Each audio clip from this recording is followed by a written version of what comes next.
እጃቸው ላይ አፍልቀዋል፣ ዛፉን አናግረዋል፣ እንስሳውን ሸምግለዋል፣ የፈሰሰ ኃይል መልሰዋል። ምን ያላደረጉት አለ? ሁሉም በኢዝኒላህ በኃያሉ አላህ ፍቃድ እናገዛ። አሁንም እነሱን እያወሳን ነው፣ አስተምሮት እናወጣለን።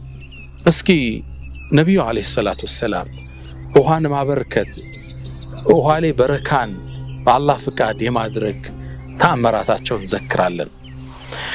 አንዴ መልእክተኛው ጉዞ ይወጣሉ። ረጅም ጉዞን አደረጉ። እንደምታውቁት የአረቡ ዓለም ፀሐይ ይበረታበታል። በዛ ፀሐይ ባልደረቦቻቸው ጋር ተጓዙ። ፀሐዩን አልቻሉትም። ሄዱ። ወንዝ አላገኙም። ወንዝ ያለበትን ቦታ አይደለም፣ ምንጭ አጡ። ሰሃቦቹ ባልደረቦቻቸው በዋጥም በጣም ተዳከሙ። ራባቸው፣ ቃጠሎውን አልቻሉትም። ወደ አላህ መልእክተኛ መጡ።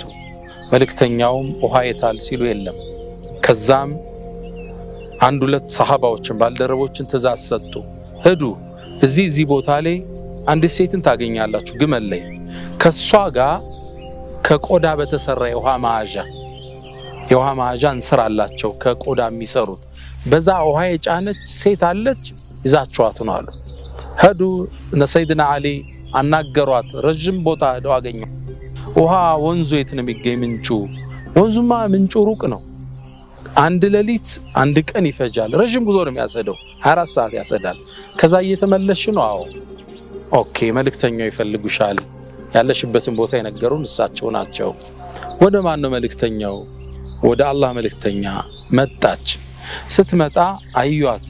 እርሷ ውሃዋን ሊወሰድባት መስሏት እኔ